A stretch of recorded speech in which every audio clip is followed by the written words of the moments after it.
Hello everyone, welcome to my channel Shilpa's daily life. আমার এই নতুন ব্লগে তোমাদেরকে জানাই অনেক অনেক ওয়েলকাম আর অনেক অনেক ভালোবাসা। তো সকালে এখানে বসে গেছি, নিজের জন্য বানিয়ে নিয়েছি লিকার চা, সাথে নিয়েছি খাড়ি বিস্কুট। যতদিন খাড়ি বিস্কুটটা আছে খেয়ে যায়, তারপরে আবার নর্মাল বিস্কুটটা খাবো।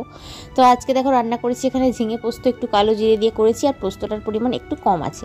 আর এখানে দেখো ডাল বানিয়ে নিয়েছি, এখানে পটল ভাজা করেছি, আর এখানে ডিমের ঝাল করেছি। ভাগনা তো ডিমের ঝাল খাই, তো এই হচ্ছে রান্না। আর একটু শাক ভাজাও হবে, বললাম শাশুড়িমাকে শাক ভাজা করো, আমি যেহেতু একটু বেরোবো তো আমি সেই কারণে আর করলাম না। এখানে দেখো বেগুনি দিয়ে ডিম ভাজা আর আলু সেদ্ধ দিয়ে আমি খেয়ে নিলাম।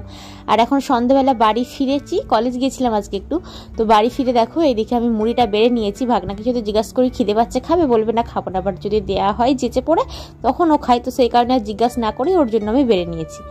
আর রাত্রিতে আজকে একটু পরোটা বানিয়ে দিয়েছিলাম, সাথে আলু চচ্চড়ি বানিয়ে দিয়েছিলাম, সেটা দিয়ে খেলো।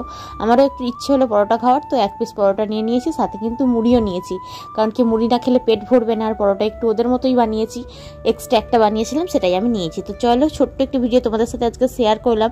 ভিডিওটি তোমাদের কেমন লাগলো জানিও, যদি ভালো লাগে থাকে লাইক করো, কমেন্ট করো, আর চ্যানেলটিকে সাবস্ক্রাইব করে আমার পাশে থেকো।